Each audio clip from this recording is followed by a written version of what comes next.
Better than Lego. Better than Lego. Matthew Johns is in position for a long-range shot. He's with it now, Matthew Johns. Here goes the kick from Johns. Yes, and welcome to the Johns Family Podcast. Now, letting people know, off the top here, we are a person down, a host down. Tricia is in Newcastle. She is up there in Newcastle for her 1979 Year 12 reunion. So, catching up with some old friends. And when I mean old friends, I mean old friends, old schoolmates. I can imagine the theme music. Because let me tell you, thanks, Jack. Wait for. I'm glad you said it because I don't reckon anyone else would have picked it. How are you? How are we going, boys? You going well? Good, Big M. I'm very good. And can I just say, how good is it to have a bit more room in here? Well, you know she's going to listen to it. I think it's not better. This, letting you know, people, this will not be a good podcast without Trish. I will say that I respect you doing that to save your marriage. I will be honest and I'll say I think this is going to be the best one of the year. Nonetheless, explore the space. Guys, on 1979 theme, shout out to all Trish's school friends up there. Best film of 1979. Jacko? Cobra, I went with Rocky 2. What a wonderful film. It is a good film. Would you say is it the best of the Rockies? You know what? Oh, I think it's between that and Rocky 4 for me. Yeah. Do you know what? As growing up, I loved Rocky 2 because it had the real Hollywood ending. But now looking back, I love Rocky 1. Yeah. Anyway, you know, I'm sort of that art house cinema type guy. The other, I've gone Mad Max. Yeah. Mad Max, great film. Well, I wrote 2 down just in case someone took them. You took them both. I had Rocky 2 and Mad Max. Well, and on the list, there was an IMDb top 50 list that they did of this year. Mm-hmm. Rocky 2 was 24, which I thought was pretty low. Mad Max 15. Wow. Apocalypse Now was number 1. Oh, Apocalypse Now, which is great. Yeah. But, do you know Apocalypse Now was hammered when it first came out? They called it a stinker. And in hindsight, looking back, it's one of the cinematic classics. Yeah. Another one was a movie called The Warriors, which is a real cult film. It was good. Yeah, I thought you might say that, Cobb. You love the Warriors, don't you? I do. Best song of you love Andrew Webster. Yes, mate. He's doing a good job there. Best song of 79? I had Tragedy by the Bee Gees. What? You are an old disco hound. I just didn't want. I had to get in first. I didn't want anyone to take my one as well. Yeah, sorry, because we're all going to go for Tragedy by the Bee Gees. I went with Video Killed the Radio Star by the Buggles. Oh, the Buggles. That was the first ever song played on Triple M. When Triple M broadcast for the first time, the great Rod Muir, and the first song was Video Killed the Radio Star. Anyway. What a crazy fact to have in your brain. Well, it was a big year for Satan. I've gone highway to hell and the devil went down to Georgia. Boys, if you were a comedian, which would you be and why? I had David Chappelle. I just think he's brilliant. I just think he's hilarious. Yeah. I went with Jimmy Carr, Cobber, because I feel like sometimes when he's trying to be funny, he goes too far, and I can do that sometimes. Yeah, don't think funny, and anyway, nonetheless, I'm going to say Rodney Dangerfield. Love Rodney Dangerfield for all the Gen Y people out there. Just check out a movie called Back to School. Yeah, and of course, it was in Caddyshack. Pretty old, very old human, isn't he? Well, he's dead, mate. Okay, it doesn't have anything to do with. Rest in peace, Rodney. Can I just say before you start how?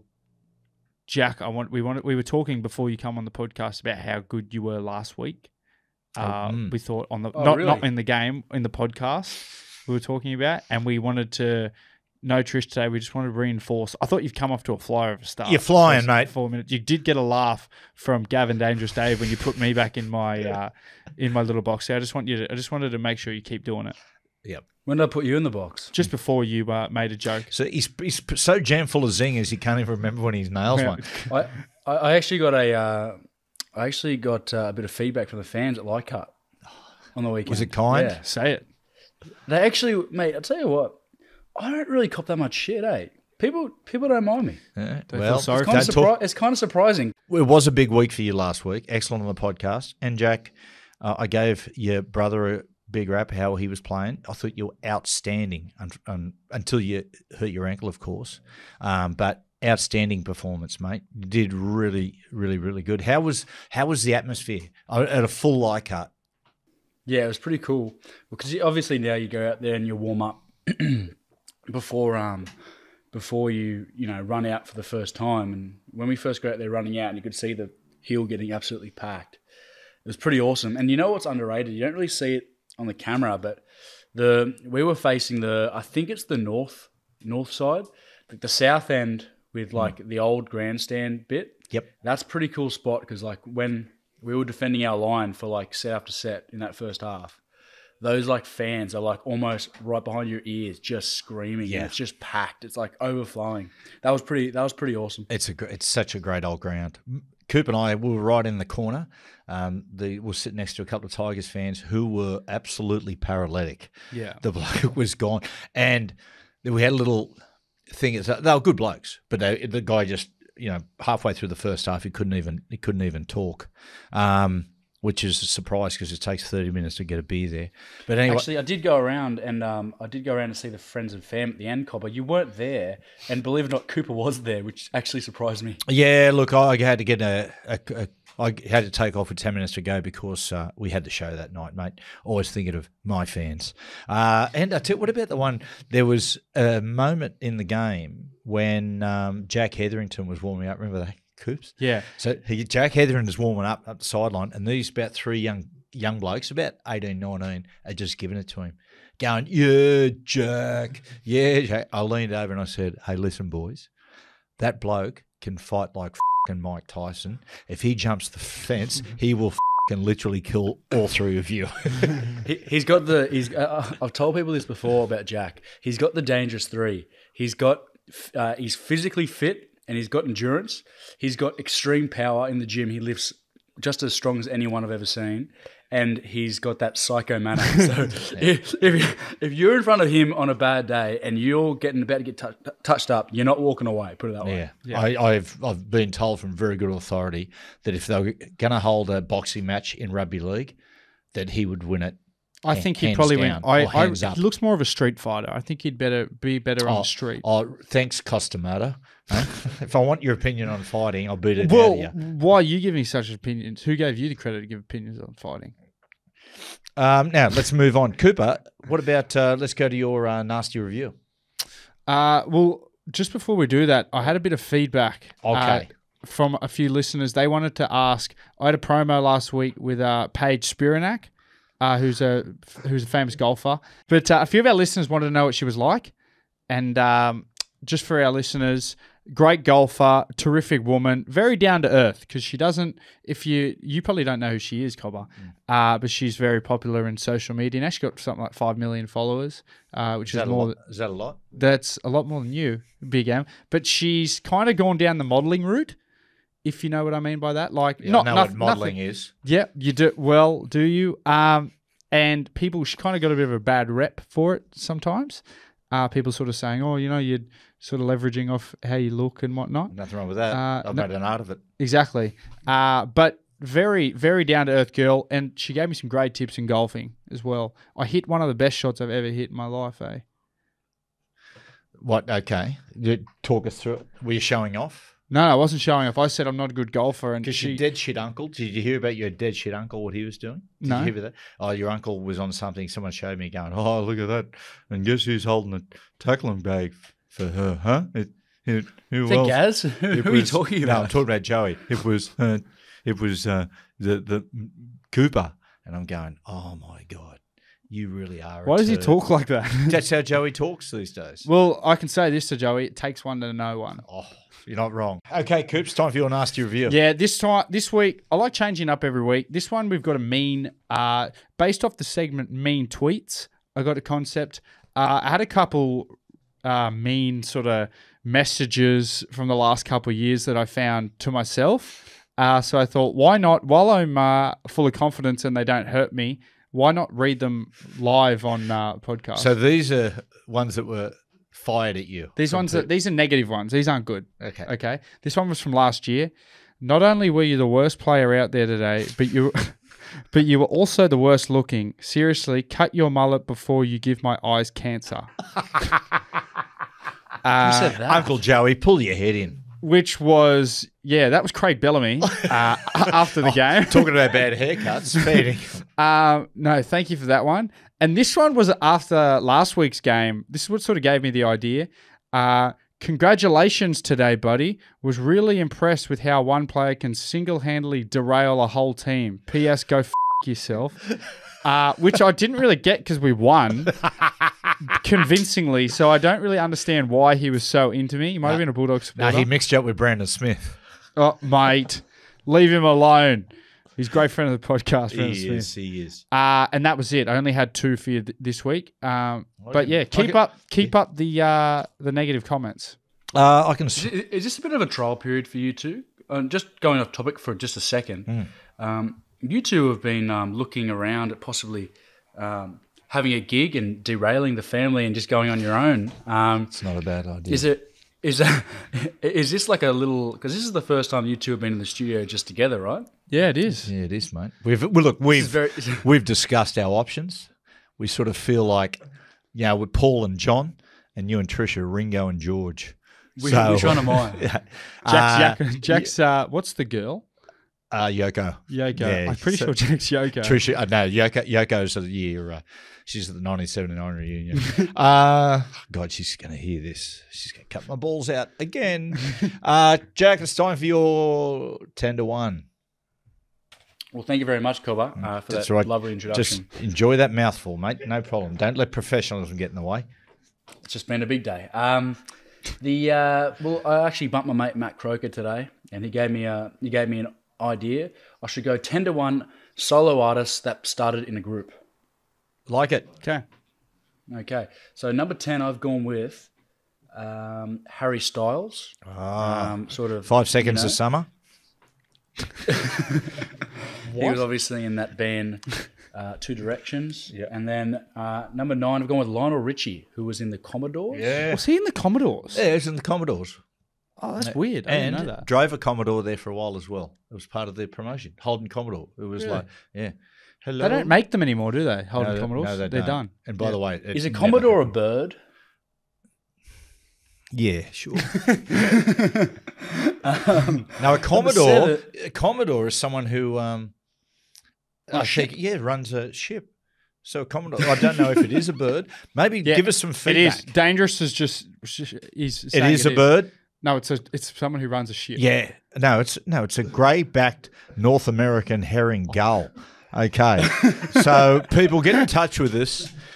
Give us your take of what a Commodore is, and tag a little bit of abuse there, so we can maybe get in Coops nasty reviews. Sorry, Jack. Continue. Number 8, I've gone with George Michael. Wham. He was in Wham. Oh yeah. Wonder what Andrew Ridgeley's doing these days. Is he still alive? Andrew Ridgeley. Andrew Ridgeley. I don't even know who that is. He Wham. He was the other member of Wham. Oh yeah. Wow. I don't. Yeah. No. Jack. Sorry. Wham. No idea. Number 7, I've gone with Dr. Dre, Cobber, your man. Yes. What was he originally? He was NWA. Dr. Dre. Oh, he was too. What's going on? Look at you go. Unbelievable. Mate, why don't you just go back to your Bee Gees, brother? Tragedy. Number 6, Cobber, I've gone with Paul McCartney. Oh, yes. What band was he in again? That's right, Kiss. Genesis. Number 5, I've gone with Diana Ross. Who was in The Supremes originally. Love it. Yeah, wow. I didn't know that. Number 4, there we go, Genesis, Phil Collins. Oh, yes. Bit of bad blood there. Genesis always believed, because his first solo album was an absolute mega album, and they believed that he had the songs written before they broke up, and then basically, like hiding your homework, went, I think I'll keep these. Is that bad, though? Controversial. Well, are you a team man? Would you want to play with Phil Collins? Well, actually, he's not on this list. I didn't put him on this list because he has to compete with the big two. But George Harrison, when you watch the Disney documentary with that Peter Jackson cuts up of the Beatles putting together their Let It Be album, you can see this is like months or a year out from when they split, and then some of them started releasing their own albums. George Harrison was actually playing some of the songs that he releases on All Things Must Pass after that album. So obviously they all had songs that they were getting ready to release themselves. Well, George Martin said that was part of the argy-bargy at times, is they always viewed George as like their little brother, and didn't really listen to him. He'd go with songs and they go sort of, oh, yeah, George, good. And you can see in that documentary the frustration building. But, hey, he showed them, didn't he? Well done, George. Well, he did. Even on the Abbey Road album, you can see that he has two of the biggest songs. Obviously, Come Together is a big song with John Lennon, but he has Here Comes the Sun and Something, which are two of the biggest songs on the album. Come a Chameleon. Oh, we're talking about George Harrison. I thought we were talking about Boy George. Sorry, Jack. Continue, mate. Back to the list. Number 3, I've gone with John Lennon. For obvious reasons. Number 2, Beyonce. Yeah. Oh, yeah. What was she in again? Destiny's Child. Yeah, I was more of a Kelly Rowlands man. Like, Kylie? No, it's Kelly Rowland. Kelly Rowlands, mate. Oh. And it's Kelly Rowland. Why are you adding an S on that? That's Herbie Farnsworth. And number 1, obviously, Michael Jackson. Ah, yes. Oh, yeah. Out of the Jackson 5. Not Nice obviously. I would say there's a lot of people. one. Yeah, but you'd think he'd be the biggest. The biggest, would you not? Yeah, I'm thinking Beatles have got him covered. But hey, that's what it's about. It's about opinion, even if yours is wrong. Now the Oscars were on. Isn't it a wonderful time of the year to listen to actors get up and tell us how we should be living our lives? Like when it comes to like things like climate change, I don't care that Leonardo DiCaprio flies around the world in his own jet. I'm going to listen to him and go, you know what? I'm not going to get that Jetstar flight. I'm actually going to walk there. Anyway, the highlight was Everything, Everywhere, All at Once, which I watched last year. I absolutely loved it. It got it took out most of the awards, including Best Picture. It was a fantastic film. Part of my enjoyment was Trish hated it so much. When she could, like I said when we spoke about it, Trish absolutely, she was bagging it. She boogied on it. I was watching it. It's like I urge people to watch it, and I've mentioned this before in the podcast. When you watch the movie, for the first 45, 50 minutes, you're going, okay, what the hell is going on here? And then suddenly, wham, it just hits you, Andrew Ridgeley. Wham, it hits you, and you just get it, and it is sensational. Michelle Yeoh, she awesome speech. She got Best Actress, really good. No Elvis, no awards for Elvis. Austin Butler, eh? Yeah, I nothing. thought that was weird. Do you reckon he's robbed? Yeah, he should have got something. Baz Luhrmann should have got something. Yeah, I do like who won it? Our man, the whale man, Brendan Fraser. Brendan Fraser. Everyone loves a comeback. Yeah. No, I thought he was. I thought he deserved. I'm not going to say he didn't deserve it, but geez, I thought Austin Butler would be hard to beat. Yeah, guys, a couple of things. One more thing on the Oscars before you just segue into another thing. Did you see Jimmy Kimmel giving it to Will Smith? No, I didn't. He come out and said he was sort of just referring to he didn't want any. He was talking about we don't want any drama this year at the Oscars. That's what he kept saying without pointing out to Will Smith. And then he goes, if anyone commits an act of violence, there's a new rule. You'll be awarded Best Actor and permitted to give a 19-minute long speech.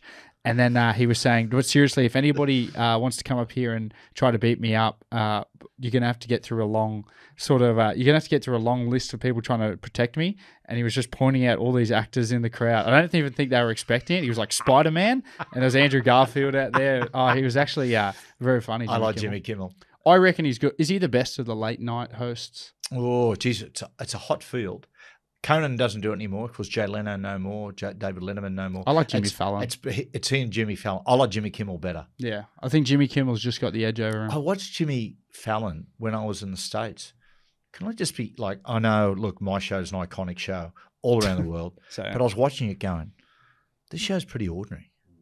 I thought it was shit. Maybe it was just a one-off. I mean, they do it every night. I think he I reckon he, when he came on the scene, his first 5, maybe 10 years, I think he's been around for a while now. He was number one, but I think people are just starting to get sick of how he just sort of sucks up to his guests so much. Yeah. He does it a lot. You don't ever hear him have an opinion of anything. So you sort of feel like whoever he gets on, it's just going to be sunshine and rainbows. Where Jimmy Kimmel's got a bit more edge to him. Yeah, I don't like cutesy humor. There was, you sort of get some people together. Your man. Yeah, you know what I'm talking about. Yeah, I know you're talking about. 4 letters. Yeah. Gotcha. Paul Kent? No. There's nothing cutesy about Kenny's humour. No, you know what we're talking about. One name. Yeah. Yeah. Show wasn't live, even though they said it was live. Bono? Yeah, Bono. Yeah, sure.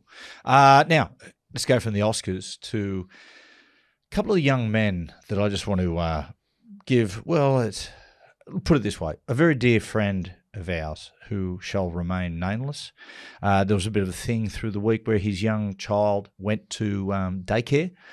Clever little fellow, but they're doing a thing called Duck, Duck, Goose. Do you remember that one? Yeah. Duck, Duck, Goose. Yeah. Okay. Now, I'm not really aware of what it is, but it was his turn, and he thought it'd be funny, the young fellow, to go, f goose, right? Of which the teacher then said, no, that's wrong.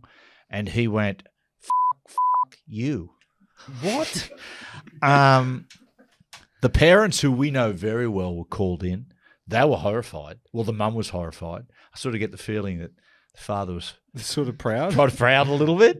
Yeah. And the other one was a little fellow called Freddie. Freddie Finucane. Of course, Dale Finucane's young fellow. Apparently, a thing went around where he took young Freddie to the Wiggles, and young Finucane sat there and put the middle finger up at the Wiggles. Just like his dad. I support Freddie on this one because I saw the Wiggles the other day. There was no Greg, there was no Murray, there was no sweet Jeff, and there was no sweet Anthony. They are 4 completely new people. It'd be like turning up to watch the Beatles and seeing Terry, Gary, Barry, and Jerry calling themselves the Beatles. Well, guess what, guys? You aren't the Beatles. Yeah. And guess what, Wiggles? You will not the Wiggles. Yeah, you'll never be the Wiggles. You will never be the Wiggles. And Freddie's... That's a hard week for Anthony, considering his beloved Tigers got smashed. They did. Thanks for rubbing salt in the wound there, Jack. Ho. Don't you Knights walk tall when you get a win. Now, on something that caught my eye on social media this week, and this was passed to me by Trish before she took off to a 1979 Year 12 reunion. A story that a man's body was found in Baton Rouge, wrapped in plastic and rolled up in a rug. The police said there was no evidence of foul play. Now, guys, I think this guy's done a reverse Houdini. No jokes about Tyron Wishart, but this seems just a little outrageous to me. Yeah. I mean, I don't know if you can do that unless he's wrapped himself in it all and then just died. Well, I'll say this, Cooper. When I murder a person next, I want those cops basically investigating the scene. Yeah. It's come out. The coroner said the victim showed no evidence of internal or external trauma, which I don't really know what that means, but surely does that not mean he could still be poisoned? How good's that scene out of the Simpsons movie? You know when Fat Tony's taking the legs that are hanging out of a carpet rolled up and they're dumping it in the lake, and they said, "Hey, you can't dump that here." He goes, "Oh, I'll go dispose of my yard trimmings somewhere else." Yeah. And then Lou goes, "Hey, Chief, I think there was a dead body in there." And he goes, "I thought that too, Lou." Until he said yard trimming. Gotta listen, Lou. Jack, thanks for making fun of what is a tragedy. This man obviously had a family. Let's move on to other things tragic, and that's reality television. SAS Australia is about to get underway. Big ratings, big revenue. Not. But I've got a list of the content. Now, we did this last time with SAS Australia. Yeah. We did a bit of a rundown of what the odds we give it, and I tell you, we had Sam Burgess at about $1.50. Actually, we had him about $1.10, and he followed through and won it. There was no doubt there. Yeah. Okay, let's have a look at what the current field is at the moment and run through the odds. As I just sort of finger my way through the rundown, trying to find... I'm so glad Sorry, 1 second. I'm so glad he said rundown then. Yeah. Give me a second. I must have left it up top. Guys, you just humour yourself for 1 second. I'll just go... I've got him here, Cobra, if you want me to say him out. No, I had odds. Oh, here they are. Son of a gun. Here they are. Hold on. Okay. Abby Holmes. Now, Abby is 32. She was an AFL player and former... she's commentator.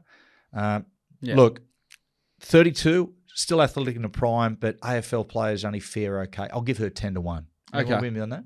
I don't know her, but I will go with you. Now, the guy that I'd like to see win, my man, Chock Mundine, 47. Now, look, at 40 years of age, Chock wins this. Mentally, it's no issue, but Chock's carrying a lot of minor injuries. That makes it very, very tough for Chock. I think if he finishes in the top 5, that's a great finish. I've got Chock at 8-1. Boys, support me on that.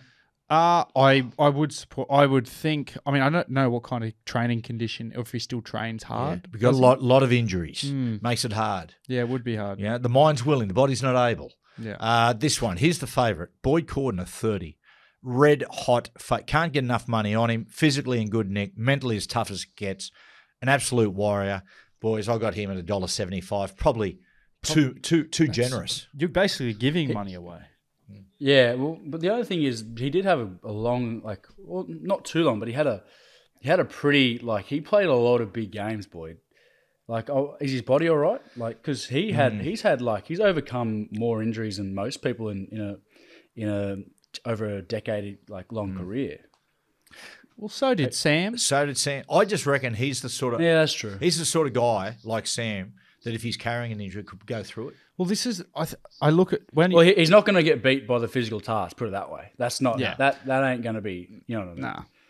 I look at some of the tasks they do on SAS, and a lot of them aren't they're physical, but most of them are mental. Most of them you don't have to be amazing physically to be competitive in there. Right, let's talk to someone who might struggle. Cassie Sainsbury, otherwise known as Cocaine Cassie. She'll be entertainment value, curiosity value. Look, mentally pretty tough. She hung in there, been in jail in South America. Believe me, I've been there. Ain't no piece of cake. But physically, it's just going to be way too hard. Got her at 60-1. Now, this is interesting. Dr. Craig Shallon, 57, a diver. He got the Star of Courage. Remember the recipient for saving the kids in the Thailand cave. Now, people throw hero around a lot, but this guy is a legitimate hero. Mentally, does whatever it takes, but 57, boys, is the question. Pretty old. I've got him at 7-1. But what was the lady last year on there who was over 50? She done really well. Yeah, she did. Do you remember her? Maybe that's what I mean. It comes down to mental. Okay, talking about mental. Craig McLaughlin, also 57 years of age. He's there for pure entertainment value. I think they'll make this is my tip. I think they'll make allowances to keep him on the show. I think he'll provide huge entertainment. I reckon he'll get down to the last 5 or 6, even if he doesn't quite deserve it. But 57, he can't. I got him at 40-1. Yeah, is that too short? No, I wouldn't say it's too short. Jason Ackermanis, 46, AFL legend, mentally and physically tough. He will be entertainment. He is a massive shit stirrer. He'll get underneath all their skins. I think he's a dark horse. I reckon he'll be in the final 4. Got him at 5-1. Oh, so you said, well, I don't know who else is on this list, but is he your biggest threat? I think there's one more leading up that I think will be, a bigger threat. Okay, here we go. This one is not Lindy Klim. Lindy Klim is 45. She's sold as Balinese princess, model and entrepreneur. Look, good on her for having a go. Totally out of her comfort zone, but 80-1. Yeah. People who are models and influencers generally don't go that good in the SAS. This is, I think, the biggest threat. I think Mahalia Murphy, 29, of course, dual international in rugby league and rugby union. Very, very good footballer, tough, prolific try scorer. I think that she could be the Millie Boyle of this series. In fact, I'm certain she will. I've got her at 9-2. Wow, 9-2. 9-2. Yep. So $4.50. Why would you say 9-2? Why wouldn't you say $4.50? Because I'm really getting my bookie on. Okay. Matt Mitchum, 35, gold medal winner, Olympic diver, say no more. Could be a smoky. It depends on the challenges. If it's about pure strength, he could struggle. Got him at 9-1. Okay. This one's interesting. Peter Boll, 29, Australian middle distance champion. Huge chance, can push himself further than probably anyone. He's uncomfortable being uncomfortable, peak physical condition mentally as well. I've got him also at 9-2. Yeah, $4.50. Wow. And the last one, people, I'm getting to is Steph Rice, former Olympic gold medalist, 34 Steph, entertaining. Now, where she'll be entertaining, she'll put a lot of noses out of joint. I will say that her and Jason Ackermanis, I reckon halfway through the first episode, will despise each other. Really? I've got her at 11-1 though. Who's your favourite? Oh, we've got Tim Robards as well, who was, and Zimmer Anderson, who's an actress. I've got her at 40-1. Timmy Robards, the OG from The Bachelor, at 10-1. Guys, my winner's Boyd Cordner. Second, Mahalia Murphy. Third, Ackermanis. Well, I'm just gonna. I think Boyd wins it by a country mile, but I'm gonna say Peter Boll. I think those Olympic runners are pretty mentally tough. I think they're very mentally tough, and then I'm gonna go that Mahalia Murphy because usually there's always like a girl in there who's mentally tough as. Most entertaining, Jack. I'll go with you, man. I'll take your money for it. Craig McLaughlin. Usually the actors are a bit funny, aren't they? Yeah, definitely. We'll take a really quick break on that one, guys. Let you absorb what we've just done, and we're going to come back with more. Stick around. Welcome back, people, to the John's Family Podcast. And I hope you're listening, Trish. This is what happens when you attend a 79 reunion. 70 live and still live. Well, a few of them are. Okay, guys, I read this just passed across my desk, which is a lie because I haven't got a desk. Jamie Lee Curtis, who is that's your opinion, Charlie. Jamie Lee Curtis, who is a wonderful actress, picked up an Academy Award for Everything, Everywhere, All at Once. She's come out. She makes a very good point. She said, "Why don't they have concerts talking about rock stars and whatnot, rock bands, at 1 p.m.?" She says they do it on Broadway. They have matinee performances. Cinemas have day sessions. She said for us middle-aged and oldies, we go to bed at 7 p.m. She said, I think there should be daytime concerts. She said, I love them. I love day drinking. Well, guess what? Day drinking, and you love that day drinking. I love you, Jamie Lee Curtis, with newfound respect for you. Guys, would you go to a concert, an afternoon, a Metallica concert? It was 1 in the afternoon. Jack? That'd be pretty cool. Yeah, I got no problem with that, to be honest. Yeah.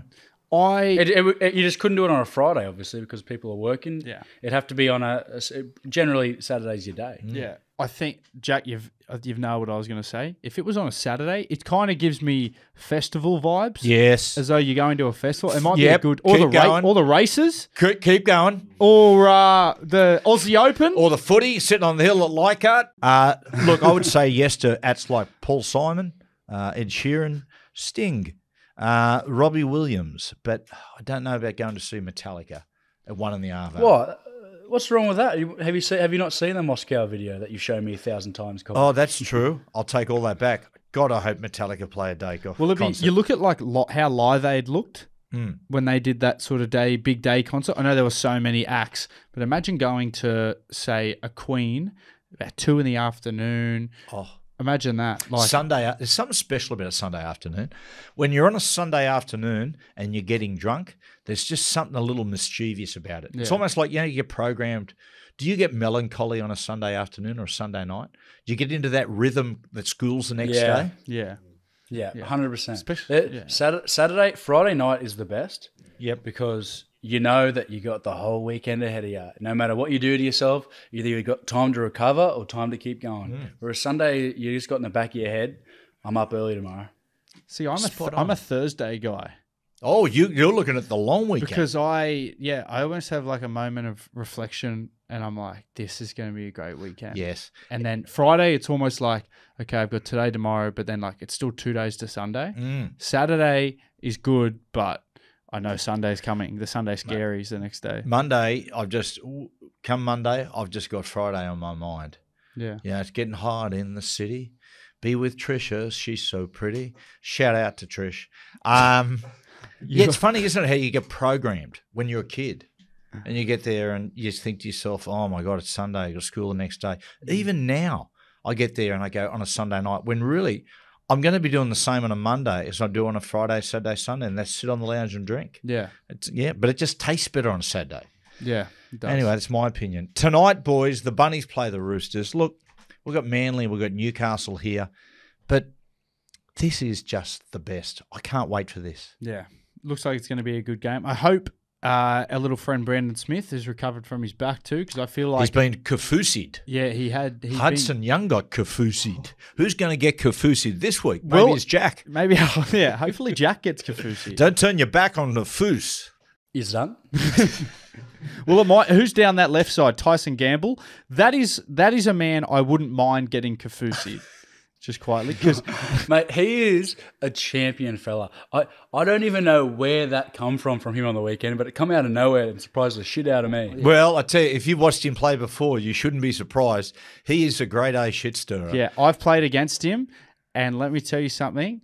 He may be a good bloke off the field, and I'll give him the benefit of the doubt when I meet him, like in person. That'll be fine. But he pushed my buttons, eh? Like he was annoying.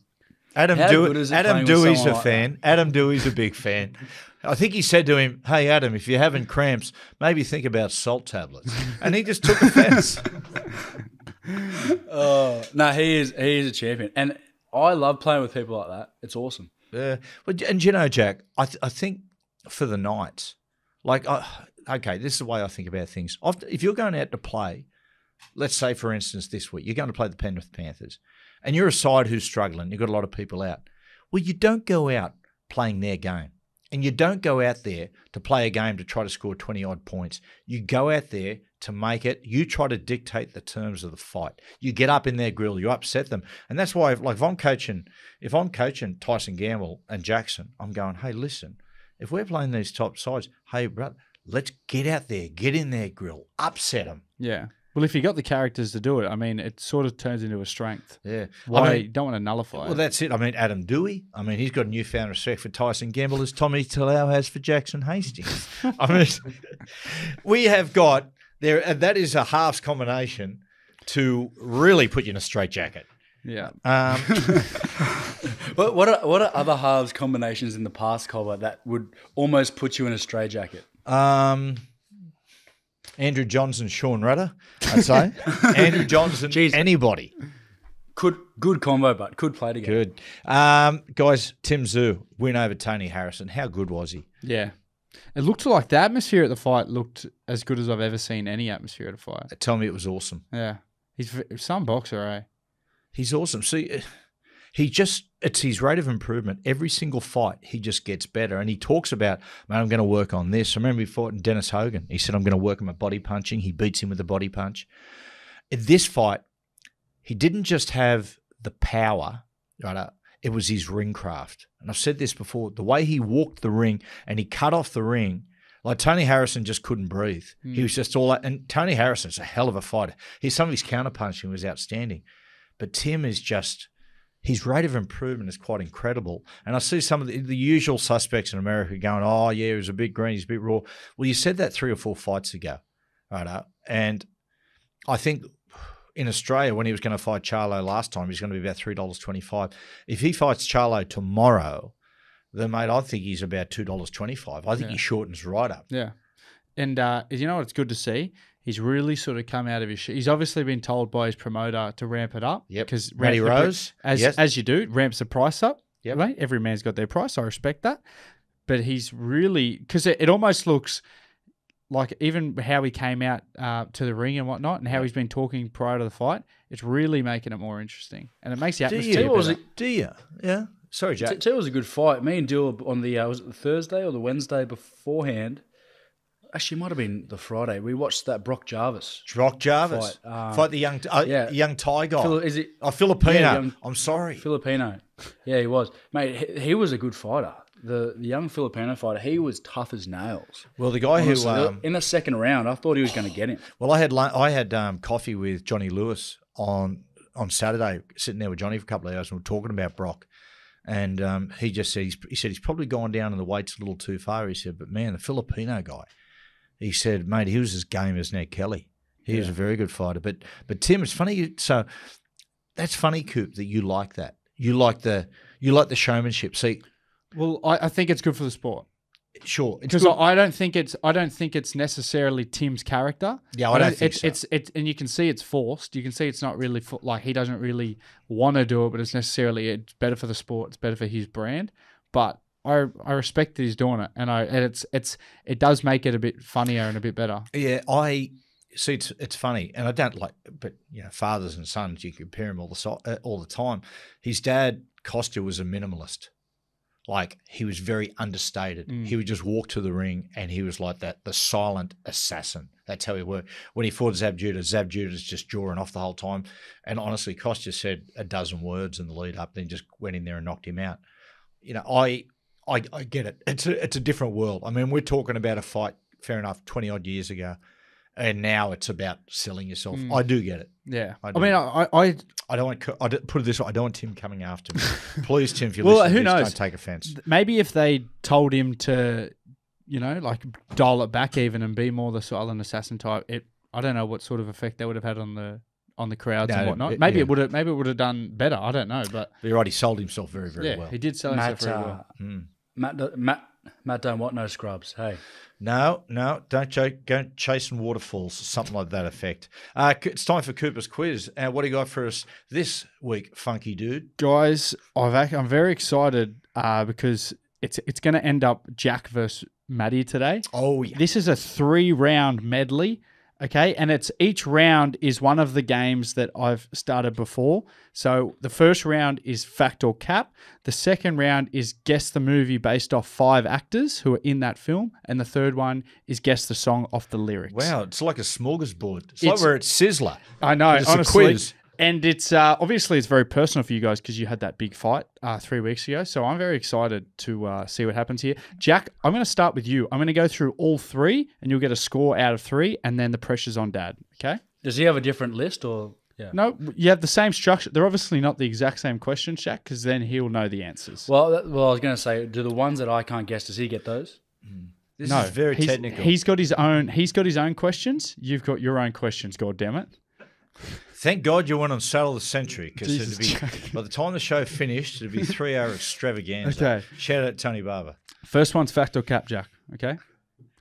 Did you know that if you are unsatisfied with a movie, you are allowed to legally ask for a refund? Theaters promise a level of quality when showing a film, and if that isn't met, customers are entitled to a refund. This was originally introduced to hold cinemas accountable to the quality of movies they showed, although now people generally do not know or care if they are underwhelmed to ask for a refund.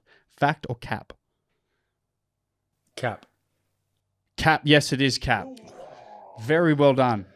I thought I had you. Just doesn't sound right. Just doesn't make sense. You know Okay. what? It sounded too right to me. Otherwise, what's the point of having a trailer? Thanks, mate. Okay. Thanks for. We don't need the double explanation. Okay. Because Yeah. Okay. Next one. Guess the movie based off 5 actors. Jack, you ready to go? Yeah, come on. Robert Downey Jr., Tom Cruise, Tobey Maguire, Nick Nolte, Nolte. Bill Hader. Tropic Thunder. Yes, Tropic Thunder. Bill Hader. Well done, Bill Hader. I tried to steer away from the main ones that were in it, like Jack Black and Ben Stiller, try to throw you off, but you're too good. Yeah. Tobey Maguire's in the side movie. You know how they got the side movies to lead in? It's literally a 30-second clip. Yeah. Is it Satan's Alley with Robert Downey Jr.? Yeah. Literally, guys, it's a 1-hour podcast. Let's keep Sorry, moving mate. through this. And the shit. third question, okay? This is the lyrics one. Nervous Copper? Never nervous. Okay. I'm Matty Johns. It's really something magic. To lose it would be tragic. Can't you feel the sound moving through the ground? Music makes the world go round. Can I get a repeat? Yeah. Can I jump in? With You know, I know you can't jump in. You've God, I got love your own this. list. It's really something magic. To lose it would be tragic. Can't you feel the sound moving? Is that Magic by Pilot?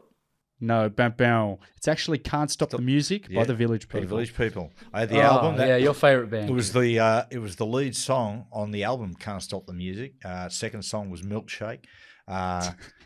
Third song was YMCA. Fourth song was It's an hour podcast, isn't it, Colin? Ready for the 80s. I Love You to Death was number 5. In the Navy. And, oh, God, it's just bringing back so many. Thanks, mate. You don't get a bonus Sorry, point guys. or anything like that for explaining So that. what did I get, Coop? You got 2 out of 3. 2 out of 3 ain't bad. Yeah. I think that's pretty good. Meatloaf. But Dad, now there's a sniff for you. So if Okay. you get 3 from 3, you win. Mate, Carry out the champion, by the way, too. 2 from 2. Let's do this. Thanks, man. Okay. The Empire State Building, there were 2 blokes there in 1982 working, and they wanted to test how long it would take for a penny to hit the ground. So one of them went up the top, the other went down. They had walkie-talkies to communicate. Obviously, no mobile phones in that era. And the one at the top dropped the penny, and unfortunately, the penny ended up going through his mate's eye and brain and killing him. fact or cap? Cap. Yes, it is cap. Oh, that's a big guess too. Oh, yeah. Very well done. How did you come up with that? That's Yeah, dark, That's man. scary. Okay. That is. I was sitting there going, please, I'm wrong. I'm going to say cap it. What have I born this seed? What are you dreaming about? I honestly don't know. Okay, the movie one. 5 actors. You ready? Tom Hanks, James Cromwell, Barry Pepper, Michael Jeter, Sam Rockwell. I didn't know two of them. Tom Hanks and Sammy Rockwell. Okay, that's... Can I guess? The Green Mile. Oh, boom. Push. Well done. That's a great guess. Because I thought, have I made this too hard for him? But never. Sam Rockwell got it for me there. Yeah. Thanks, mate. Stay in your box, mate. Thanks, boss. Here we go. Get ready. Okay, for the win. The video game says, play me. Face it on a level, but it takes you. Every time on a one-on-one, feeling run down your spine. Nothing gonna save your one last dime. 'Cause it owns you. Can I have the opening lyric one more time? Okay. The video game says, play me. The video game says, play me. Space Invaders. What? Space Invaders? No. It's Who Made Who by AC/DC. Oh, Jesus. I was singing the wrong words all that time. I know. Can you say that lyric again the way you thought it was? The video game The video game. I was thinking of Space Invaders. Sorry, guys. It's a tie. It's a tie. Do we go to a sudden death or Yes. something? Because Yes. I just don't know if we can. I'll tell you what we're going to do. This is my ratings sensibilities kicking in. Let's take a break. It's called a hook and tease. And when you come back, we're going to have the tiebreaker and the new champion. Welcome back to the Johns Family Podcast. It's a tiebreaker time. I can sense anticipation. Matthew Johns looking for 3 in a row, 3-peat, and Jack Johns looking for his maiden victory. It's over to the quizmaster, Cooper Johns. Thank you very much. Cooper Patrick Johns. The deciding one's going to be the movies based off 5 actors. Okay? Everyone across that. Whoever buzzes in first will win the game. First actor. Samuel L. Jackson. Don Johnson. Jonah Hill. Kerry Washington. And the last one, Christopher Waltz. Django. Boom. Well done, Jack. About time someone knocked the king off his old throne. The champion was on the ropes. He's had his time. Well done to you. Guys, that's all we've got time for on the Johns Family Podcast. It's been a blast. Les, I know, honestly, give us a hand. Send Trish some feedback.